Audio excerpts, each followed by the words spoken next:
Hi friends, నేను మీ GMR. ఈ వీడియోలో చూస్తున్నారు కదా, వాటర్ ట్యాంక్ అతి సునాయాసంగా క్లీన్ చేయాలంటే, అంటే ట్యాంకులో దిగే పని లేకుండా అతి సునాయాసంగా క్లీన్ చేయాలంటే ఏ విధంగా క్లీన్ చేయాలి అనే విషయాన్ని ఈ వీడియోలో కంప్లీట్గా తెలుసుకుందాం. ముందుగా మనకి వాటర్ ట్యాంక్ క్లీన్ చేయాలంటే 3 స్పాంజీలతో కూడినటువంటి ఒక కర్రకి ఈ విధంగా ఏర్పాటు చేసుకోవాలి. ఏర్పాటు చేసుకున్న తర్వాత మనకి నెక్స్ట్ స్టీల్ పీస్తో కూడినటువంటి కర్రని ఏర్పాటు చేసుకోవాలి. కారణం ఏంటంటే మనం ట్యాంకులోకి దిగే పని లేకుండా వాటర్ ట్యాంక్ అనేది క్లీన్ చేసుకోవచ్చు. ప్రతి ఇంట్లో కూడా మనకి వాటర్ ట్యాంక్ అనేది 3 నెలలకు ఒకసారి తప్పకుండా క్లీన్ చేసుకోవాలి. ఈరోజు మా ఇంట్లో వాటర్ ట్యాంక్ అనేది క్లీన్ చేయడం జరుగుతుంది. ఏ విధంగా క్లీన్ చేయాలి అంటే, ట్యాంకులో దిగే పని లేకుండా ప్రతి సందర్భంలో మనం వాటర్ ట్యాంకులోకి దిగి క్లీన్ చేయాలంటే, అందరి ఇళ్లలో చిన్న పిల్లలు ఉన్న ఇళ్లలో అయితే పర్లేదు, దిగుతారు, క్లీన్ చేయొచ్చు, దించవచ్చు. కానీ పెద్దవాళ్ళు ఉన్నప్పుడు ఆ ట్యాంకులో దిగి క్లీన్ చేయాలంటే అన్ని సందర్భాల్లో ఇబ్బంది. ముఖ్యంగా వాటర్ ట్యాంక్ని క్లీన్ చేయాలంటే బయట ఉండే క్లీన్ చేసే విధంగా ప్లాన్ చేసుకోవాలి. అలా ప్లాన్ చేసుకోవాలంటే ఏ విధంగా మనం క్లీన్ చేయాలి అనే విషయాన్ని మీకు ఈ వీడియోలో కంప్లీట్గా తెలియజేసే ప్రయత్నం చేస్తాను. ముందుగా మనం ఈ విధంగా కర్రకి 3 స్పాంజీలు రెడీ చేసుకున్నాం. తర్వాత మనకి పాచి ఏదన్నా ట్యాంకీ చుట్టూ ఉన్న మట్టి గీరటానికి స్టీల్ పీస్తో కూడినటువంటి ఒక కర్రని ఈ విధంగా ఏర్పాటు చేసుకోవాలి. ఈ 2 రెడీ చేసుకున్న తర్వాత మనం ట్యాంక్ దగ్గరికి వెళ్ళిపోదాం. ఇది కూడా మనకి ఏంటంటే, మీరు ఏ తాడు పడితే ఆ తాడుతో కట్టకూడదు. ఇలా మనకి తాడుకి పీసులు లేని తాడుని తెచ్చుకోండి. ఇలాంటి దారం తెచ్చుకున్న తర్వాత మీరు ఈ విధంగా మనకి కర్రకి అంటే బయటుండే శుభ్రంగా క్లీన్ చేయొచ్చు. అయితే మనం బీచింగ్ కూడా వేయాలి. ఇప్పుడు మనం ట్యాంక్ దగ్గరికి వెళ్ళిపోతే మీకు ఒక అవగాహన వస్తుంది. ట్యాంక్ దగ్గరికి వెళ్ళిపోదాం మరి చకచక. ఈ విధంగా మీరు రెడీ చేసుకోవచ్చు. ఈ కర్రలు, ఈ తాళ్లు, ఈ స్పాంజీలు మనకు అందుబాటులోనే ఉంటే మీ దగ్గరలో కిరాణా షాపులో దొరుకుతాయి. ఈ స్టీల్ పీస్ 10 రూపాయలు, స్పాంజీలు 30 రూపాయలు. మరి రెడీ అయిపోయినాయి. ఇప్పుడు మనం ట్యాంక్ దగ్గరికి వెళ్ళిపోయి ఏ విధంగా క్లీన్ చేయాలి అనే విషయాన్ని తెలుసుకుందాం. ప్రతి ఇంట్లో కూడా ఏదో ఒక రోజు మీరు ట్యాంక్ క్లీన్ చేయాల్సిన పరిస్థితి వస్తుంది. అలాంటి సందర్భాల్లో అతి సునాయాసంగా ప్లాన్ చేసుకోవాలి. లేదంటే ట్యాంకులో దిగి క్లీన్ చేయాల్సి వస్తుంది. ఆ మిగిలిపోయిన వాటర్ని, ముఖ్యంగా మిగిలిపోయిన వాటర్ బయటికి తీయాలంటే చాలా ఇబ్బంది. ట్యాంక్ దగ్గరికి వెళ్దామా మరి? మీరు రారాయింది, పదండి ట్యాంక్ దగ్గరికి వెళ్దాం. ఓకే, ట్యాంక్ దగ్గరికి వచ్చేసాం. ఈ విధంగా డాబా మీద ట్యాంక్ దగ్గరికి వచ్చిన తర్వాత చూస్తున్నారు కదా, ముందుగా ట్యాంక్ని ఈ స్టీల్ పీస్తో మీరు శుభ్రంగా ముందు సైడ్ ఉన్న పాచి అంతా ఈ విధంగా క్లీన్ చేసుకోవాలి. అయితే మనకి ఇది 500 లీటర్ల ట్యాంక్. ఎక్కువగా ఉన్న వాటర్ని ఈ విధంగా బయటకు వదిలేసుకోండి. అయితే ఈ ట్యాంక్కి వచ్చేటప్పటికి 1000 లీటర్ల ట్యాంక్ కానీ 750 లీటర్ల ట్యాంక్ కానీ కొన్ని సందర్భాల్లో హైట్గా ఏర్పాటు చేసుకుంటే మాత్రం ఒక స్టూల్ వేసుకొని స్టూల్ మీద నుంచి మీరు ట్యాంకులోకి దెక్కకుండానే పైనుండే క్లీన్ చేసుకోవచ్చు.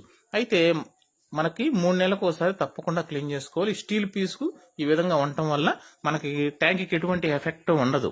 చక్కగా ఈ చెక్క కర్ర కాబట్టి మనకి ట్యాంక్కి కూడా గీతలు పడటం కానీ బెజ్జలు పడటం కానీ ఏమి ఉండదు. అడుగునున్న పాచి కావచ్చు, డస్ట్ కావచ్చు, మొత్తం వాటర్లోకి ఈ విధంగా తిప్పేసి వీలైనన్ని వాటర్ ఎక్కువగా ఉంటే 3 వంతులు వాటర్ వదిలేసేయాలి. ట్యాంక్ లెవెల్కి 3 వంతులు వాటర్ని వదిలేసి 1 వంతు ఉంచుకొని ఈ విధంగా మొత్తం ఉన్న డస్ట్ అంతా వాటర్తో గీరుకోండి.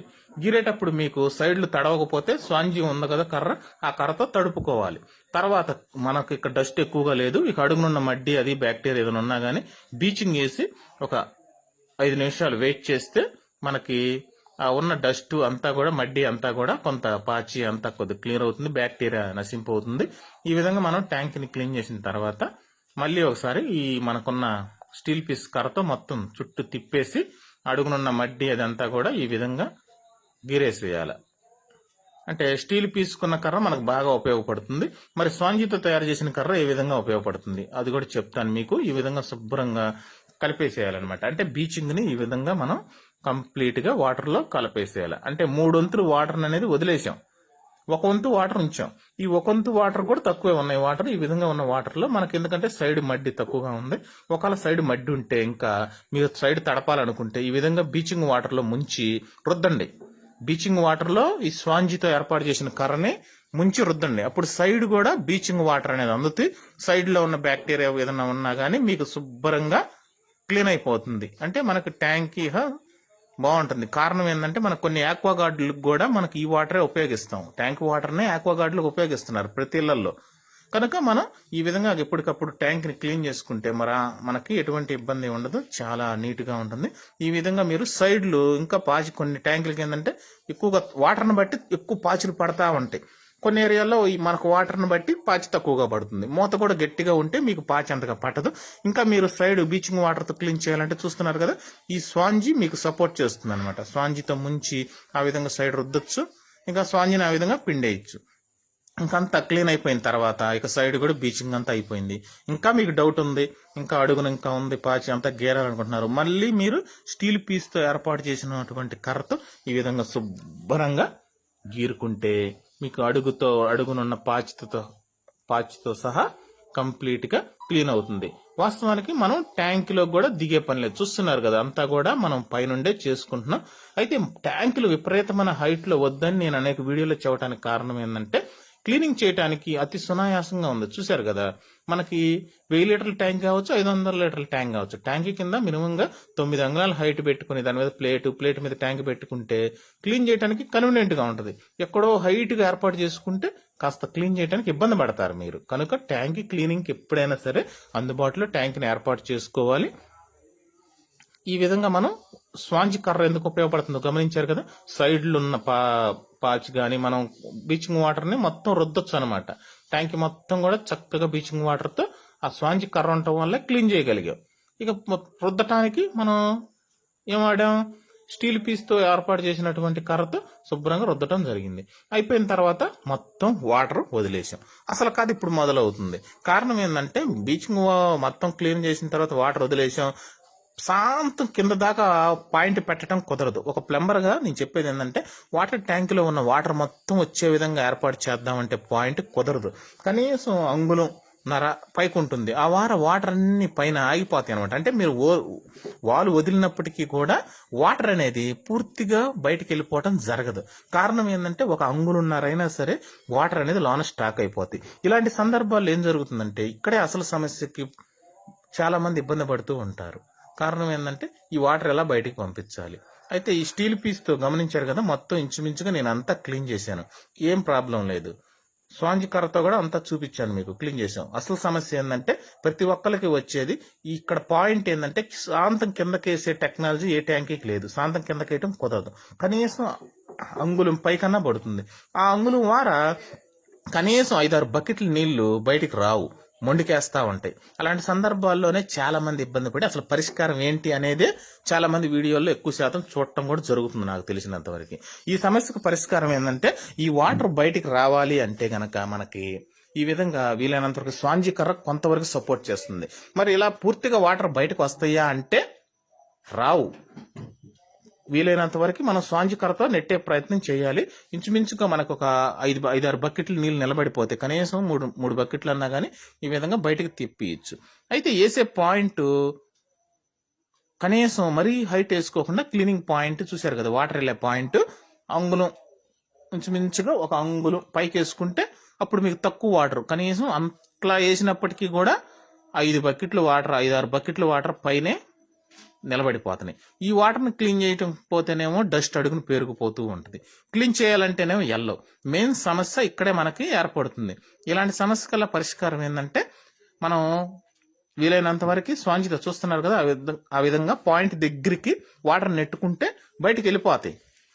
అందరికి తెలిసిన విషయమే. కాకపోతే ఏంటంటే, ఇక్కడ ఏంటంటే మనకి ఈ వాటర్ని బయటికి తీయటం కోసమే చాలా మంది ట్యాంకులోకి దిగి వాటర్ని బయటికి తోడి పోసి ఇలా కొద్దిగా ఇబ్బంది పడుతున్నారు. దిగటానికంటే మరి అందరి ఇళ్లలో ట్యాంకులోకి దిగి క్లీన్ చేయాలంటే కుదరదు కదా. అలాంటి సందర్భాలు ఏంటంటే, ఈ విధంగా స్పాంజీ కర్ర ఉంటే మనకి స్పాంజీ చాలా సపోర్ట్ చేస్తుంది అనమాట. అంటే వాటర్ని ఇప్పుడు ఆ విధంగా వీలైనంత వరకు చూస్తున్నారు కదా, బయటకు నెట్టేస్తున్నాను. ఇక్కడ ఉన్న వాటర్ వరకు మనకి ఇంచుమించుగా చాలా వరకు వెళ్ళిపోయినాయి బయటికి. మినిమంగా మనకు ఒక ట్యాంక్ క్లీన్ చేయాలంటే 15 నిమిషాల సమయం తీసుకుంటుంది. అంటే పావు గంటలో మీరు చక్కగా ట్యాంక్ని క్లీన్ చేసుకోవచ్చు. ఆ విధంగా వాటర్ అన్ని వెళ్ళిపోయినాయి. వెళ్ళినప్పటికీ కూడా అడుగున మరి వాటర్ నిలబడుతుంది. ఆ వాటర్ కూడా మనం బయటికి పంపించాలంటే ఇక ఉన్న మార్గం ఏంది, పెండటం తప్పదు. ఎక్కువ స్పాంజీలు ఇంకా పెంచుకుంటే నేను 3 స్పాంజీలు వేసాను, 5 కూడా వేసుకోవచ్చు. 5 స్పాంజీలు వేసుకుంటే ఇంకా తొందరగా మీకు వాటర్ అనేది స్పాంజీ పీల్చుతుంది, బయటికి పిండేయచ్చు. 5 నిమిషాల్లో అయిపోతుంది మీకు పిండటం. అంటే ఈ విధంగా మనకి వీలైనంత వరకు పోయినప్పటికీ కూడా ఇక ఈ స్పాంజీతో ఏంటంటే పిండుకోవాలి. ఇవాళ ఆదివారం ఈ విధంగా ట్యాంక్ అనేది ఇంట్లో క్లీన్ చేయడం జరిగింది. గతంలో కూడా వాటర్ ట్యాంక్ క్లీనింగ్ సంబంధించి వీడియో చేయడం జరిగింది. దగ్గర 10 లక్షలు మంది చూశారు ఆ వీడియోని. నెక్స్ట్ ఈ వీడియోని మళ్ళీ రిలీజ్ చేయడం కారణం ఏంటంటే ఈసారి కొద్దిగా రిలీజ్ చేసే వీడియో కాస్త ఉపయోగకరంగా ఉండాలి బాగా. ఈ విధంగా ఇంతకు మించి మార్గం ఏంటంటే నెక్స్ట్ ఇంకొక ఐడియా కూడా చేశాను, బెస్ట్ ఐడియా. అసలు ఈ విధంగా కూడా నెట్టే పని లేదు, పిండే పని లేకుండా కూడా వాటర్ను బయటికి తోడాలి. తోడటం కూడా ఇప్పుడు భారీ మోటార్లు పెట్టి తోడాలంటే వాటర్ ట్యాంక్కి సంబంధించి ఎవరు కొనరు. ఇప్పుడు చిన్న మోటార్ పెట్టుకుని వాటర్ బయటకు తోడాలంటే అంత మోటార్ కొనరు. చిన్న మోటార్లు ఉంటాయి, ఏదైనా భారీ ట్యాంకులకి క్లీన్ చేసేటప్పుడు మోటార్ వేసి కూడా బయటికి తోడేయచ్చు. క్లీన్ చేసే విధంగా ఒక మోటార్ పెట్టుకోవచ్చు వేస్ట్ వాటర్కి. అయితే మనకి అంత ఖర్చు లేకుండా సింపుల్గా ఇళ్లలో వాడే 500 లీటర్ల ట్యాంకులు, 750, 1000 లీటర్ల ట్యాంకులు క్లీన్ చేసుకోవాలంటే సింపుల్గా వాటర్ను బయటికి ఎలా తోడాలి అనే దాని మీద ఒక సబ్జెక్ట్ అనేది రెడీ చేయడం జరుగుతుంది. త్వరలో మీకు ఆ వీడియో కూడా రిలీజ్ చేస్తాను. ఇలా స్వాంజీతో నెట్టడం, స్వాంజీతో వచ్చిన వాటర్ను బయటకు పిండటం అన్నా కానీ కొంతమందికి ఇబ్బందే. ఎందుకంటే ఇలా మరి కనీసం 5 బకెట్ల నీళ్ళు కింద ఉంటాయి. ఎంత నెట్టినప్పటికీ కూడా మనకు 3 బకెట్లు వాటర్, ఇంచుమించుగా 3 బకెట్లు వాటర్ అయినప్పటికీ నిలబడతాయి. నేను అప్పటికి ఇలా బయటకు పిండేశాను. అయితే చాలా మందికి అసలు ఈ ఇబ్బంది కూడా లేకుండా పూర్తిగా పిండే పని లేకుండా క్లీన్ అయ్యే విధంగా ఒక ప్లాన్ అనేది రెడీ చేశాను. త్వరలో ఆ వీడియో రిలీజ్ చేస్తే మీకు కొద్దిగా ఇంట్రెస్ట్గా ఉంటుంది. మన ఛానల్లోనే రిలీజ్ అవుతుంది ఆ వీడియో కూడా. నెక్స్ట్ మనకి రెడీ చేస్తాను. రెడీ చేయటం అంటే మినిమంగా మీకు చూపిస్తాను, 1 నెలన్నా పడుతుంది. కారణం ఏంటంటే కొద్దిగా ట్యాంక్ మళ్ళీ క్లీన్ చేసేటప్పుడు మీకు ఆ వీడియో కూడా రెడీ చేసి ఇలా చూపిస్తాను. ఇలా పిండే పని కూడా ఉండదు, ఆ విధంగా సెట్ చేస్తున్నాను, ప్లాన్ చేస్తున్నాను. ఇది కొద్దిగా ఉపయోగపడుతుంది ఈ వీడియో అని నేను భావిస్తున్నాను ఫ్రెండ్స్. మీకు ఈ వీడియో ఎలా అనిపించిందో తెలియజేయండి. ఇలా ఆదివారం కాబట్టి ట్యాంక్ ఈ విధంగా క్లీన్ చేయడం జరిగింది. మన వీడియోకి సంబంధించి మీరు ఇచ్చే కామెంట్లను బట్టి నేను ఆ వీడియో కూడా రెడీ చేస్తాను. వీలైనంత వరకు ఈ విధంగా క్లీన్ చేసుకోవచ్చు, సింపుల్గా బయట ఉండే క్లీన్ చేసుకోవచ్చు.